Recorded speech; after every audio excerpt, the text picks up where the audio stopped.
నిర్గమాకాండం 33వ అధ్యాయం 11వ వచనం. మనుషుడు తన స్నేహితునితో మాట్లాడినట్లు యెహోవా మోషేతో ముఖాముఖి ఫేస్ టు ఫేస్ మాట్లాడుచుండెను. తరువాత అతడు పాళెంలోనికి తిరిగి వచ్చుచుండెను. అతని పరిచారకుడును నూను కుమారుడునైన యెహోషువను యవనస్తుడు గుడారములో నుండి వెలుపలికి రాలేదు.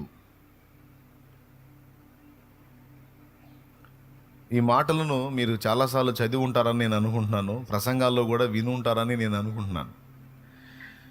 మోషేని గురించి చెప్పినటువంటి అనేక మాటల్లో ప్రత్యేకమైన మాట, మనుషుడు తన స్నేహితునితో మాట్లాడినట్టు దేవుడైన యెహోవా మోషేతో ముఖాముఖి మాట్లాడుతున్నాడు అనే మాట. ఇశ్రాయేలు జనాంగంలో లక్షలాది మంది ప్రజలున్నా మోషేకి దేవుడు ఇంత దగ్గర కావడానికి కారణం ఏంటో, మోషేకి దేవుడు ఇంత సమీపంలోకి రావడానికి కారణం ఏంటో అన్న ఒక ప్రశ్న మన మనసులో మెదిలిద్ది సహజంగా ఆలోచన పరులకి. లక్షలాది మంది ప్రజలు ఉండగా వాళ్ళందరినీ పక్కన పెట్టి మోషేకే అంత సమీపంలోకి దేవుడు ఎందుకు వచ్చాడు? వాళ్ళిద్దరు కలిసి మాట్లాడుకుంటే ఎలా ఉంటుందంటే, ఇద్దరు స్నేహితులు కలిసి చనువుగా సరదాగా అన్ని సంగతులు ముచ్చటించుకున్నట్టుగా ఉంది వాళ్ళ సంభాషణ. ఎందుకంటే అక్కడ రాసుంది స్నేహితునితో మాట్లాడినట్టు మాట్లాడాడు అని. అబ్రహాముని గురించి కూడా నా స్నేహితుడైన అబ్రహాము అన్నాడు యెషయాలో. యాకోబు అంటాడు దేవుని స్నేహితుడని పేరు కూడా అతనికి కలిగింది అంటాడు. ఎవరికి? అబ్రహాముకి. యాకోబు పత్రిక 2వ అధ్యాయంలో. కొంతమంది భక్తులతో దేవుడు ప్రత్యేకంగా ఫ్రెండ్షిప్ చేశాడండి. వాళ్ళని ఏదో భక్తులుగా దాసులుగా చూడలా, స్నేహితుల్లాగా వాళ్ళని పరిగణలోకి తీసుకున్నాడు దేవుడు. అలా దేవునితో స్నేహం చేసిన వారు, దేవుడు స్నేహం చేసిన వారు కొంతమంది బైబిల్లో ఉన్నారు. వాళ్ళల్లో హనోకు కూడా ఒకడు. హనోకు దేవునితో నడచెను అనుంది వాక్యంలో. నోవహు కూడా ఒకడు. నోవహు దేవునితో నడచెను అనుంది వాక్యంలో. వీళ్ళందరూ కూడా దేవునితో స్నేహం చేశారు. దేవుడు వీళ్ళతో ఫ్రెండ్షిప్ చేశాడు. అంటే మిగిలిన వాళ్ళకి ఎవరికి లేనంత చనువు స్వాతంత్ర్యం వీళ్ళకుంది దేవుని దగ్గర. వాళ్ళు దేవునితో వ్యవహరించిన తీరుతెన్నులు కూడా ప్రత్యేకంగానే కనపడతాయి. హనోకు అనేవాడైతే ఎంతో ఇష్టమైపోయాడు దేవునికి. పెద్ద ఆయన ఎంత ఇష్టమంటే ఇక ఆయన చనిపోయిన దాకా ఎదురు చూడలేకపోయాడు దేవుడు ఆయన్ని. అతడు కొనిపోబడక మునుపు దేవునికి ఇష్టడై ఉండెను గనుక మరణము చూడకుండా దేవుడు ఆయన్ని కొనిపోయాడు అని ఉంది హెబ్రీ పత్రిక 11లో. విశ్వాసమును బట్టి హనోకు మరణమును చూడకుండా కొనిపోబడ్డాడు. అంటే డైరెక్ట్గా శరీరాన్ని మార్చి మహిమ దేహాన్ని ఇచ్చి తీసేసుకున్నాడు. ఏలియాను ఆరోహణం చేయించినట్టు తీసుకున్నాడు హనోకుని. 300 సంవత్సరాలు నడిచాడండి. ఒకరోజు కాదు, 2 రోజులు కాదు. హనోకు దేవునితో ఫ్రెండ్షిప్ చేసిన అనుభవం ఎంతకాలం హనోకు నీకు అంటే 300 సంవత్సరాలు. కొంతమంది ఫ్రెండ్షిప్ ఎలా ఉంటుందంటే, స్టార్టింగ్ చూస్తూ ఉంటాం, అసలు అబ్బో ఏమి తీయగా ఉంటుందో స్నేహబంధం. మనుషుల్లోనండి రాసుకుంటారు, పూసుకుంటారు, కలిసి తింటారు, ఒకళ్ళ నోట్లో ఒకళ్ళు అన్నం పెట్టుకుంటారు, తిని అబ్బా ఎంత ప్రేమ, ఎంత ఆప్యాయత, ఎంత అనురాగం, ఎంత గొప్ప స్నేహం అనుకుంటామా? కొన్ని నెలల్లోనే ఆమె ముఖం ఏమో చూడదు, ఏమో ముఖం ఆమె చూడదు, ఆయన ఫేస్ ఏం చూడడు, ఈయన ఫేస్ ఆయన చూడడు. ఏం జరిగిద్దో తెలియదు. ఏదో క్లాషెస్ వస్తాయి, మారిపోద్ది. అంతకుముందు ఆ మనిషిని ఏమన్నా ఒప్పుకొని ఈ మనిషే ఇప్పుడు ఆ మనిషి మీద 14 చెబుతూ ఉంటుంది. ఇదంతా మనం ఎరిగిన సత్యం. అవునా కదా? ఏదో అరాకొర దొరుకుతారు. ఫస్ట్ నుంచి చివరి దాకా ఫ్రెండ్షిప్ని జాగ్రత్తగా బ్యాలెన్స్ చేసుకొచ్చిన వాళ్ళు. ఎక్కువ శాతం ఎంత హడావుడిగా మొదలు పెడతారో అంతే హడావుడిగా కట్ అయిపోతారు, కొన్ని నెలలకి, కొన్ని సంవత్సరాలకి. కానీ దేవునితో హనోకు స్నేహం మొదలుపెట్టి ఏకదం 300 సంవత్సరాలు నడిచాడు. అప్పట్లో దీర్ఘాయువు ఉంది. మొత్తం 360 సంవత్సరాలు చిల్లర బ్రతికాడు ఆయన. హనోకు బ్రతికాడంటే తర్వాత చచ్చిపోయాడని కాదు, దేవుడు ఆయన తీసుకొని వెళ్ళిపోయాడు. దేవునితో మళ్ళీ ఎప్పుడు కూడా ఎడబాయకుండా, తెగతెంపులు చేసుకోకుండా, దేవునితో ఎడమొఖం పెడమొఖం కాకుండా 300 సంవత్సరాలంటే చిన్న విషయం అనుకుంటున్నారా? స్తోత్రం చెప్పండి. అంత సుదీర్ఘకాలం ప్రయాణం చేశాడు. అబ్రహాము అంతే, మోషే కూడా అంతే. ఇప్పుడు మనం మోషే గురించి వచ్చాం. ఈ మోషేని ఎందుకు దేవుడు అంతగా ఎంచుకున్నాడు? చాలామంది ఉంటే ఇతన్ని ఎందుకు కోరుకున్నాడంటే, ఇతన్ని ఎంపిక చేయక మునుపు దేవుడు ఇతన్ని కొన్ని పరీక్షల గుండా తీసుకెళ్ళాడు. ఆ పరీక్షల్లో ఈ మోషే అనే వాని యొక్క నమ్మకత్వం వెల్లడైంది. నమ్మకమైన వానికి దీవెనలు మెండుగా ఇస్తానన్నాడు. నమ్మకంగా ఉన్నవానికి అంతవరకు జీవ కిరీటం ఇస్తానన్నాడు. నమ్మకమైన వారిని ప్రత్యేకంగానే దేవుడు గుర్తిస్తాడు. Praise the lord. మోషేలో ఆ నమ్మకత్వం కనపడింది. మోషేకి ఉన్నతమైన ఆధిక్యతలు కొన్నిచ్చి వాటి కోసం వెంపర్లాడతాడా, అవసరమైతే నా కోసం వాటిని విసర్జించి నన్ను హత్తుకుంటాడా అని మోషేకి కొన్ని పరీక్షలు పెట్టాడు దేవుడు. ఆ పరీక్షల్లో మొట్టమొదటిది, ఇశ్రాయేల్లో ఒకటిగా పెరగనీయకుండా ఐగుప్తు రాజకుమార్తె అయినటువంటి ఫరో కుమార్తె కొడుగ్గా ఫరో ఒళ్ళో పెరిగేటట్టు చేశాడు. అంటే ఆయన ఇతన్ని గుర్తించి ఇతన్ని స్పెషల్గా గౌరవించే విధంగా మోషే పెంచబడ్డాడు.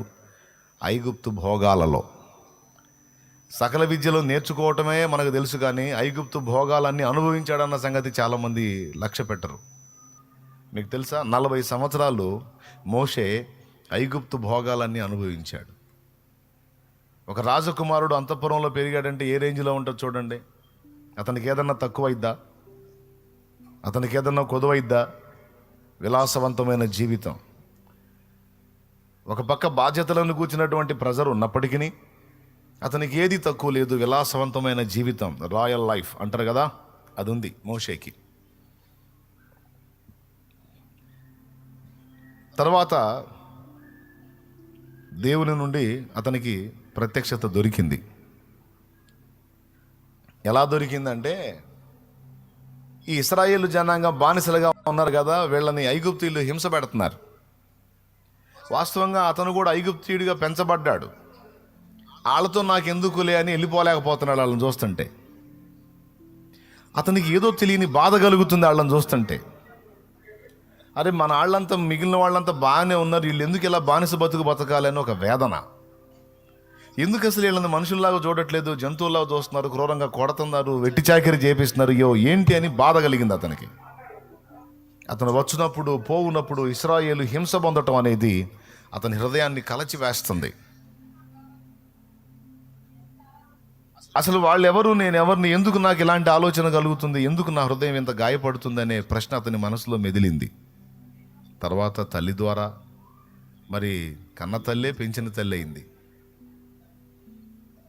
నీకు ఆ స్టోరీ తెలుసు, నేనేం దాన్ని మళ్ళీ మొదలుపెట్టి చెబితే ఒక అరగంట అక్కడ పోయిద్ది మళ్ళీ. కాబట్టి ఆయన తల్లి యోకేబెదు చిన్నవాడుగా ఉన్నప్పుడు ఆయన్ని నైల్ నదిలో వదిలిపెట్టడం, ఆ జమ్ము పెట్టెలో బాబును పెట్టి ఆ బిడ్డ ఫరో కుమార్తె స్నానం చేసే ప్రదేశంలోకి వెళ్ళి అక్కడ ఆమె చేతుల్లోకి వెళ్ళటం, అక్కడ నుంచి ఆమె తన కుమారుడిగా పెంచమని ఒక దాదిలాగా మోషే తల్లినే ఎంపిక చేయటం చిత్రంగా ఉంటుంది. అక్కడ కథ అంతా కూడా దేవుడు ప్రణాళికబద్ధంగా నడిపించినట్టు ఉంటుంది. ఖచ్చితంగా అంతే చేస్తాడు. పరిస్థితులు మన చేతులు దాటిపోయాయని మనం అనుకుంటాం, కానీ నో, నీ చేతులు దాటిపోతాయి కానీ దేవుని చెయ్యని దాటిపోదు. Praise the lord. దాన్ని ఎలాగైనా తిప్పి గమ్యాన్ని చేర్చగలిగే దమ్ము, సత్తా దేవునికి ఉంది. కాబట్టి మనం మన జీవిత గమనాన్ని గురించి, గమ్యాన్ని గురించి ఏం కలత చెందాల్సిన అవసరం లేదు. ఆయన మీద భారం వేసి ఆయన వైపు చూస్తే చాలు, ఆయన డ్రైవ్ చేస్తాడు. అందులో ఏమి సందేహించాల్సిన అవసరమే లేదు.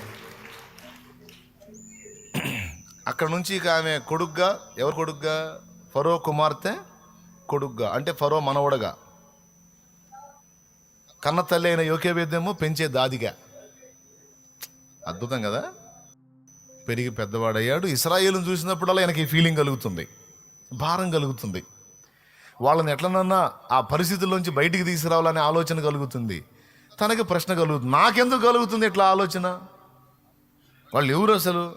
వాళ్ళు ఇశ్రాయేలీలు, బానిసలు, నేను ఐగుప్తీయుడిని, నాకెందుకు? తర్వాత బహుశా నాకు తెలిసి వాళ్ళ అమ్మని అడుగుంటాడు, దాదిని, అదే యోకేబేదిని, ఏం జరుగుతుంది, ఎందుకు నాకు వాళ్ళ మీద మమత కలుగుతుంది, మీ వాళ్ళ మీద ఎందుకు నాకు ఆప్యాయత కలుగుతుంది, వాళ్ళు ఇబ్బంది పడుతుంటే చూడలేకపోతున్నాను అని ఏమడిగాడో మొత్తానికి చెప్పింది. ఏం లేదు నాన్న, నువ్వు అందులో వాడివే. ఇప్పటిదాకా నేను దాదిని అనుకుంటున్నావు కదా, దాదిని కాదురా, నీ కన్న తల్లిని నేను. జరిగిన విషయం ఇది. జీవం గల దేవుడు ఏ రాజు అయితే పిల్లల్ని చంపేయమని ఆజ్ఞ ఇచ్చాడో ఆ రాజు ఒళ్ళో పెరిగేటట్టు నిన్ను అక్కడికి చేర్చి నీకు ఇంత ఆధిక్యత ఇచ్చాడు ఆయన. జరిగిన స్టోరీ అంతా ఇది అని చెబితే బహుశా అప్పుడు ఆలోచన అయి ఉంటుంది, ఆయనకి స్ట్రైక్ అయి ఉంటుంది. ఇంతమంది ప్రజలు ఉన్నారు, ఇంతమంది పిల్లలు ఉన్నారు, వాళ్ళందరినీ పక్కన పెట్టి నన్నే దేవుడు ఎందుకు ఇలా బ్యాలెన్స్ చేశాడు, నన్ను ఎందుకు ఇలా స్పెషల్గా దేవుడు కోరుకున్నాడు? వినండి, బాగా అర్థం చేసుకోండి. ఎందుకు నన్ను ఇలా ప్రత్యేకంగా నడిపింపు తీసుకొచ్చాడు, ఇలా ఎందుకు నన్ను స్పెషల్గా ట్రీట్ చేశాడు దేవుడు అనే డౌట్ వచ్చింది. తర్వాత ఇంకొక ఆలోచన చేశాడు, మొత్తానికి నా పట్ల దేవునికి ఉన్నతమైన ఉద్దేశం ఉంది కాబట్టి అందరి పిల్లల్లాగా నన్ను చావనివ్వలా, ముసళ్ళకు ఆహారం కానివ్వలా, నైలు నదిలో నీళ్లలో మునిగి పోనివ్వలా, నన్ను ఈ ఐగుప్తీలలో ఒక్కనిగా పెరిగేటట్టు దేవుడు జోక్యం చేసుకుని ఇంత అద్భుతంగా నన్ను నడిపించాడంటే ఇది యాదృచ్ఛికం కాదు, ఆయన ప్రణాళిక. ఇప్పుడు నేనేం చేయాలి? ప్రశ్న అది. మరి ఇంత అద్భుతంగా నన్ను పసికందుగా ఉన్నప్పుడే చావకుండా నన్ను ఇంత అద్భుతంగా నడిపించి గమ్యానికి చేర్చి ఇక్కడ తీసుకొచ్చాడంటే ఎందుకు చేసి ఉంటాడు అంటే అర్థమైపోయింది మొత్తానికి. ఈ ప్రజల్ని బంధ విముక్తుల్ని గావించడానికి దేవుడు నన్ను ఏర్పరచుకున్నాడు కాబట్టి నన్ను ఈ పీఠం ఎక్కించాడు, ఇక్కడ నాకు అధికారం ఇచ్చాడు. నెక్స్ట్ ఫరో ముసలోడు అయిపోతున్నాడు, అతని తర్వాత ఇక నేనే రాజు అవుతా. ఇక నేను రాజు అయ్యానంటే మొత్తాన్ని వదిలేస్తా, పుండ్రాని మా వాళ్ళందరినీ విడిపిస్తా అని ఒక రకమైన ఆనందం స్టార్ట్ అయింది అతనికి. ఆహా, నా జాతిని ఉద్ధరించడానికి, నా ప్రజల్ని బంధ విముక్తుల్ని చేయడానికే కదా దేవుడు నన్ను ఏర్పరచుకున్నాడు అని మ్యాటర్ అర్థమైంది. మ్యాటర్ అర్థమై ఆయన అక్కడే కూర్చోట్లా, వచ్చి ఇక్కడ ఇళ్ళ దగ్గర గడుపుతున్నాడు. కంప్లైంట్లు పోతున్నాయి, మీ వాడు మోషే ఐగుప్తీయుడా ఇశ్రాయేలీయుడా, ఐగుప్తీయుడా హెబ్రీడా, పోయింది ఆ హెబ్రీలతో గడుపుతాడేంటి, వాళ్ళతో తింటాడు, వాళ్ళతో ఉంటాడు, వాళ్ళతో కలిసి పనిచేస్తున్నాడు ఏంటి అసలు అతని మీద అనుమానాలు ఉన్నాయి. ఫరో కుటుంబ సభ్యుడై ఉండి, ఫరో మనవడై ఉండి, కుమార్తె బిడ్డడై ఉండి పోయి ఆ బానిసల మధ్య ఉన్నాడేంటి? కంప్లైంట్ వెళ్ళింది, వార్నింగ్లు వచ్చినాయి. బాయ్ మనం వెళ్ళకూడదురా, వాళ్ళు బానిస వెళ్ళకూడదునా ఫస్ట్ సవ్యంగా. తర్వాత గద్దింపులు ఖచ్చితంగా అంటారు కదండి.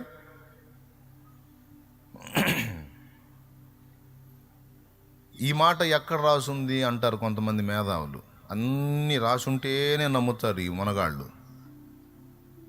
ఎక్కడ రాసుంది అనేవాళ్ళు ఉన్నారు. ఇది ఒక టైపు సరుకు, అన్నీ రాసుంటేనే నమ్ముతారంట కొంతమంది. ఒక మాట అవుట్ చేశాడంటే దాని వెనక ఏం జరిగిందో అంచనా వేయాలి, దానికి దేవుడే సహాయం చేయాలి. ఐగుప్తు రాజకుమార్తె యొక్క కుమారుడు అనిపించుకునుట కంటే, అల్పకాల పాపభోగము అనుభవించుట కంటే క్రీస్తు విషయమైన నింద గొప్ప భాగ్యమని ఎంచుకొనెను అన్నాడు. దేన్ని బట్టి అన్నాడు ఆ మాట? స్తోత్రం. ఏమన్నా అర్థమైందా నేను చెప్పింది? ఏమో. హెబ్రీ పత్రిక తీయమ్మ, బైబిల్ తీసి హెబ్రీ పత్రిక తీసి 11వ అధ్యాయం తీయమ్మతి, తొందరగా తీయండి. మీ మొహాలు చూస్తుంటే నాకు నిద్ర వచ్చేటట్టుంది. ఆమా 11:24 చదవండి. మోషే పెద్దవాడైనప్పుడు విశ్వాసమును బట్టి ఐగుప్తు ధనము కంటే క్రీస్తు విషయమైన నింద గొప్ప భాగ్యమని ఎంచుకొని అల్పకాలము పాపభోగము అనుభవించుట కంటే దేవుని ప్రజలతో శ్రమ అనుభవించుట మేలని యోచించి ఫరో కుమార్తె యొక్క కుమారుడని అనిపించుకొనుటకు ఒప్పుకొనలేదు. ఎలయనగా అతడు ప్రతిఫలముగా కలుగుపో బహుమానము యందు దృష్టి ఉంచెను. అది లెక్క. మన ఫరో కుమార్తె, ఫరో మనవడండి, ఫరో కూతురు ఉంది కదా ఫలానా, ఆమె కొడుకు అంటే అనవాకండ్రా నన్ను ఆమె కొడుకని ఎవడో మీకు చెప్పింది? నేను ఆమె కుమారుణ్ణి కాదు, నేను ఇశ్రాయేలుల సంతానాన్ని. మా అమ్మ యోకేబెదు, మా నాన్న అమ్రాము. స్తోత్రం. ఒప్పుకోలా, పెద్దవాడైనప్పుడు ఒప్పుకోలా. ఇక్కడ గడుపుతూ ఉన్నాడు, ఇక్కడ వ్యవహరిస్తూ ఉన్నాడు. ఇంకా చెప్పాలంటే ఆయన కళ్ళంతా ఈ ప్రజల మీదే ఉంది, దృష్టి అంతా ఇటే ఉంది. సరే బాగుంది. ఓ రోజు ఇక్కడ టెస్ట్లో పాస్ అయ్యాడు అన్న పాయింట్ చెప్పడానికి చెప్పాను. నమ్మకత్వంలో పాస్ అయ్యాడు ఏంటంటే, అతను ఎవరో తెలిపాడు దేవుడు, ఆ ప్రజలు ఏ స్థితిలో ఉన్నారో చూపించాడు దేవుడు. తనని ఎలా డ్రైవ్ చేశాడో, తను పసికందుగా ఉన్నప్పుడే చచ్చేవాడిని చావకుండా ఐగుప్తు రాజసింహాసనం మీద అతడు పెరిగేటట్టు చేశాడు. ఈ 3 సంగతులను ఆలోచించి అతడు ఒక నిర్ణయానికి వచ్చాడు. దేవుని సంకల్పం నా ఎడల ఎలాగుంది, అర్థమైందా? నా మీద ప్రత్యేకంగా ఉంది. అందుకే నన్ను పసికందుగా ఉన్నప్పుడు చావనీయకుండా, అందరు పిల్లలు తెస్తే నన్ను చావనీయకుండా కాపాడాడు. చంపమని ఆజ్ఞాపించిన వాడు ఇంట్లోనే నేను పెరిగేటట్టు చేశాడు. ఇంత కథ చేశాడంటే మొత్తానికి ఏదో ప్లాన్ నా మీద ఉండబట్టే చేశాడు కదా. నా ద్వారా ఈ ప్రజలకు ఏదో మేలు జరగాలనే కదా ఈ కథ అంతా చేశాడు. కాబట్టి దాన్ని అనుసరించి నేను వెళ్ళి వాళ్ళ కోసం శ్రమ పడాలా, లేకపోతే బాగానండమ్మా, లేకపోతే వాళ్ళ పాపానికి వాళ్ళ కర్మ మోస్తున్నారు, మనకెందుకు, మనకు మంచి ప్లేస్ ఇచ్చాడు కాబట్టి ఐగుప్తు రాజునైపోయి ఈ భోగాలు అనుభవించి ఇప్పటిదాకా 40 ఏళ్ల పాటు సుఖభోగాలు అనుభవించాను, ఇంకా అట్లా కంటిన్యూ అయిపోతే పోతుంది. మంచిగా ఒక స్త్రీని పెళ్లి చేసుకొని ప్రశాంతంగా నా మట్టుకు నేను హ్యాపీగా బతికితే పోతుంది.